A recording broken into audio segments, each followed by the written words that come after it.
Hello, I'm Elaine Boyd, and in this Tech Byte, I'll be giving you an overview of the parent portal. So let's jump right in. This is the login screen for the parent portal, and you'll notice there's a box below the parent login. And parents will see this box when online course registration is active. We're not going to cover any of that in this Tech Byte, but just so that you're aware that this is what it's going to look like when online registration is open. So let's log in as our parent.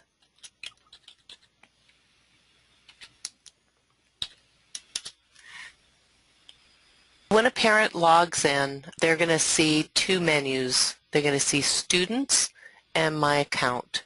Regardless of which tab they click on, they're going to possibly see Student Enrollment Packet and View Cafeteria Account.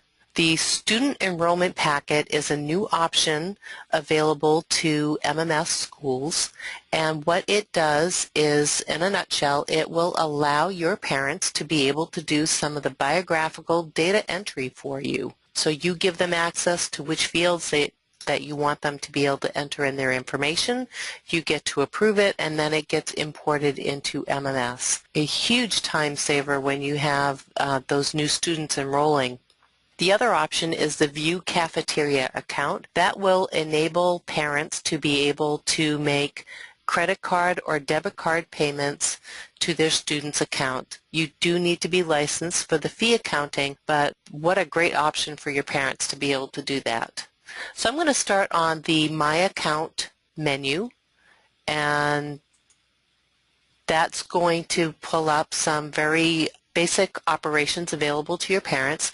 You are going to give them access to being able to change their password, to add another student to the login. So if they have multiple students within the MMS database, they don't need to create a login for each student. They just need to create that initial one, and then they can add in their other children.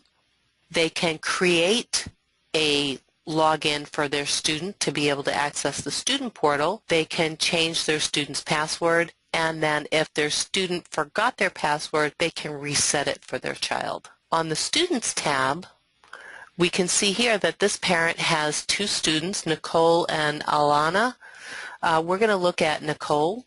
Now, if you notice that both of these students are high school students, so regardless of which student I would click on, I'm going to see the same information. If the second student was registered for the middle school or an elementary school, when I click on that student, I could possibly see very different information. That is because we give schools so much flexibility and be able to really customize the view for their parents and students. What you make available to the parent portal is the same information that the students will see via the student portal. So I'm going to click on Nicole, and we're going to take a look at the information. Now, I do have to tell you that I have enabled just about every option that there is available to make available for the parent portal. You do not have to give your parents access to everything. You can customize the information that you want to share with your parents. The majority of these tabs here are something that you can rename as will fit you. For example, the personal information is actually pulling in biographical information, but rather than putting bio info or biographical information, we changed the label to read personal info.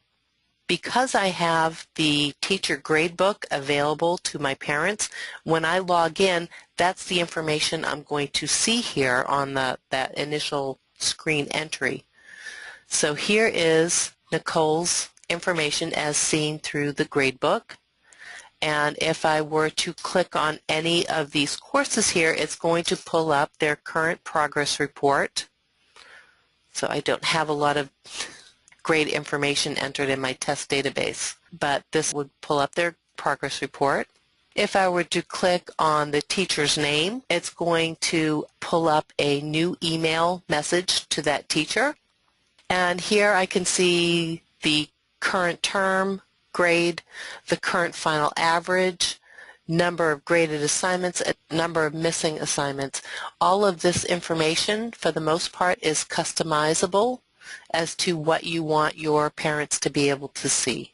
You can use the current final average and activate that, but not activate it for the parents. Sometimes parents get a little bit confused as to that number being displayed, even though we do have a little asterisk there with more information. So I'm going to start with the personal information.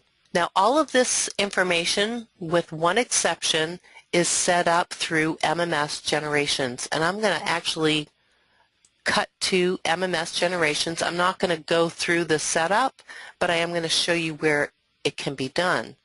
And it is done currently in MMS Generations. So we're going to click on the School button, which is our School Management Jobs. I'm going to go to Operations, and it's the second option down, Set Up Parent-Student Portal. Now I'm going to go back to my parent portal. So there are 15 grids that you can set up information. There are a set number of fields that you can pull in. It's one field per line, and you can also set the label for the field that you're pulling in, and you can limit the number of grids that you want. I have all the grids made available, but I don't have information in all of the grids. Now we're going to go to attendance, and you can pull in both daily attendance and class attendance. And again, these submenu items can be customized. You don't have to say daily attendance or daily history. You can change that label if you so choose.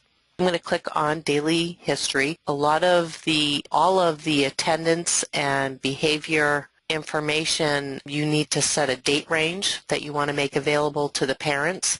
I have my full school year available, so I can see all of the daily attendance codes, the dates, and also a summary down at the bottom. Back under attendance, if I click on classes, that's my class attendance. So I can see that Amy was absent in a geometry and her AP psychology, and the dates that that attendance occurred. Also available is totals that you can view. You can make available school events if you have that set up. I don't have that set up in my database. And then you can make available the school calendar. I'll click on that real quick, and it's going to default to the first month in your calendar, but I could click to any month and I can see when our holidays are going to be and when in-session school days are. Next, I'm going to look at behavior, and that is our discipline. And for discipline, again, you need to set the date range to make available, and you do have the ability to customize the information being displayed for each infraction.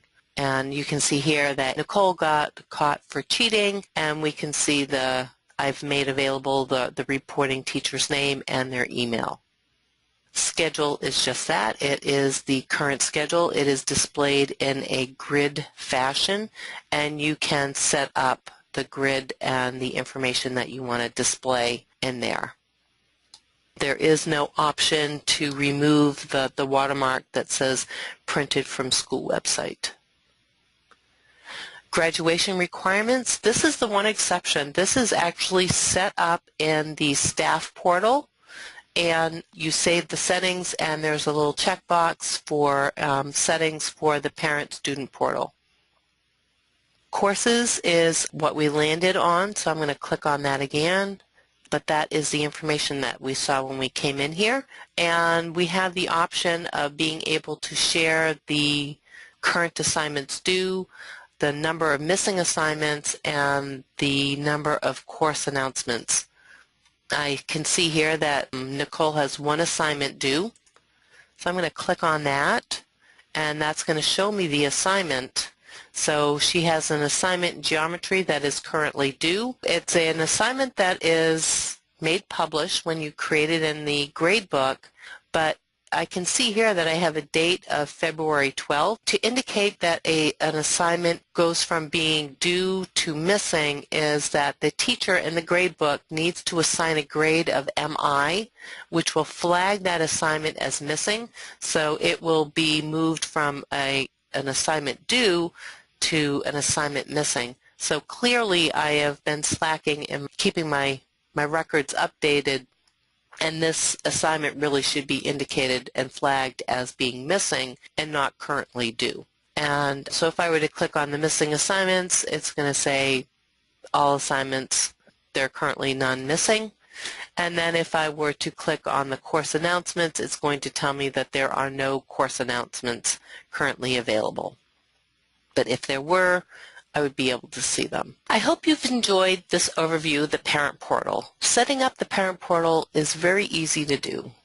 And speaking from personal experience as a mom, I valued the opportunity my son's schools gave me to view their schedules, grades, and attendance information. If you are currently not making the Parent Portals available to your parents, please reconsider it.